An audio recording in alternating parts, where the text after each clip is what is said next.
तो गंगा नदी तंत्र को लेकर के अगर मैप से क्वेश्चन आता है, चाहे वो प्रारंभिक परीक्षा हो या मुख्य परीक्षा हो, तो इसको हम एक एक वीडियो में देखने वाले हैं कि इसकी सहायक नदियां क्या है या इसके लोकेशन क्या है, ठीक है ना। तो सतोपद ग्लेशियर है और कामेद ग्लेशियर। सतोपद ग्लेशियर से एक नदी निकलती है विष्णु गंगा और कामेद ग्लेशियर से एक नदी निकलती है धौली गंगा। दोनों आकर के विष्णु प्रयाग में मिल जाती है, यहीं से इसका नाम क्या हो जाता है, अलकनंदा हो जाता है, ठीक है। विष्णु गंगा नदी पर ही बद्रीनाथ स्थित है, ठीक है। फिर ये अलकनंदा जब आगे बढ़ती है तो नंद प्रयाग के पास एक नदी आकर इसमें मिलती है, नंदाग्नि नदी, जो कि नंदा देवी ग्लेशियर से जो है आती है, ठीक है। फिर आगे बढ़ती है तो एक कर्ण प्रयाग पड़ता है। कर्ण प्रयाग में एक नदी मिलती है जिसका नाम होता है पिंडारी या इसको कर्ण गंगा नाम से जानते हैं। ये कहां से निकल रही है, पिंडार ग्लेशियर से निकल रही है। फिर यही कर्ण प्रयाग से होते हुए आगे जब बढ़ा जाता है तो रुद्रप्रयाग मिलता है। इसी रुद्रप्रयाग में आकर के मंदाकिनी नदी मिलती है। ये मंदाकिनी नदी कहां से आ रही है, तो चौराबाड़ी ग्लेशियर से आ रही है। इसी चौराबाड़ी ग्लेशियर से होते हुए जब मंदाकिनी नदी आकर के रुद्रप्रयाग में मिलती है तो इसी नदी पर केदारनाथ स्थित है, ठीक है। एक भी क्वेश्चन पूछा गया है।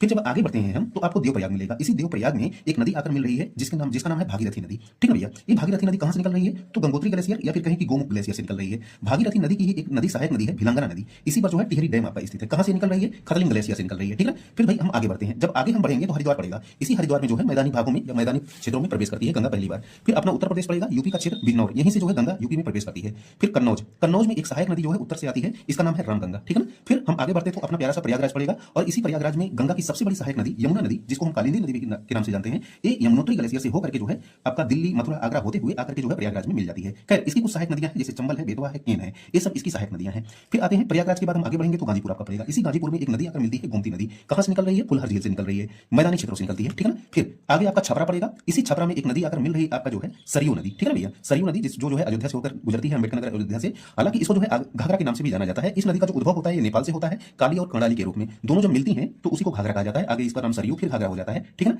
फिर जब हम आगे बढ़ते हैं तो सोनपुर क्षेत्र आता है। सोनपुर मतलब कि पटना वाला क्षेत्र, जहां पर एक नदी आकर मिलती है सोन नदी, इसको सोन नदी लिख लीजिए, सोन नदी, ठीक है भैया। फिर आगे जब आप बढ़ेंगे तो कुर्सेला क्षेत्र मिलेगा। इसी कुर्सेला में एक नदी आकर मिलती है गंडक नदी। फिर जब आप आगे बढ़ेंगे तो आपको जो है कोसी नदी, ठीक है ना, कोसी नदी मिलेगी। फिर जब आप आगे बढ़ेंगे तो आपको एक महानंदा, जो एकदम गंगा की सबसे पूर्व नदी है, सहायक नदी, ठीक है ना, तो ये आपको जो है फरक्का बैराज के आसपास मिलेगी। फिर आप जब आगे बढ़ेंगे तो गंगा नदी दो भागों में बढ़ जाती है, एक जो है पूर्व की तरफ बढ़ती है और दूसरा दक्षिण की तरफ बढ़ती है। जो पूर्व की तरफ बढ़ती है उसका नाम है भागीरथी नदी। ध्यान से एकदम सुनिएगा। अब ये पश्चिम बंगाल में किस नाम से जानी जा रही है, गंगा नदी भागीरथी नाम से। और ये जो है देखिए हुगली, कलकत्ता किनारे, कलकत्ता किस नदी किनारे है, हुगली नदी के किनारे, तो इधर दक्षिण की तरफ बढ़ जाती है हुगली नदी, ठीक है ना। भागीरथी को लेते हैं, भागीरथी ही गंगा नदी है, ध्यान से सुनिएगा। अच्छा, एक नदी आपको भागीरथी नदी यहाँ पे भी मिली और एक गंगा नदी का ही नाम जो है पश्चिम बंगाल में क्या नाम हो जाता है, भागीरथी नदी। यही भागीरथी नदी जैसे ही जो है बांग्लादेश में प्रवेश करती है तो इसका नाम क्या हो जाता है, पद्मा नदी। अब ध्यान से सुनिएगा मेरे भाई, ये जो ब्रह्मपुत्र नदी है ना, ब्रह्मपुत्र नदी तो आपका जो है इधर से तिब्बत से क्षेत्रों से होकर आ रही है अरुणाचल प्रदेश, फिर उसके बाद असम में जब प्रवेश करती है तो इसका नाम ब्रह्मपुत्र नदी हो जाता है, ठीक है ना।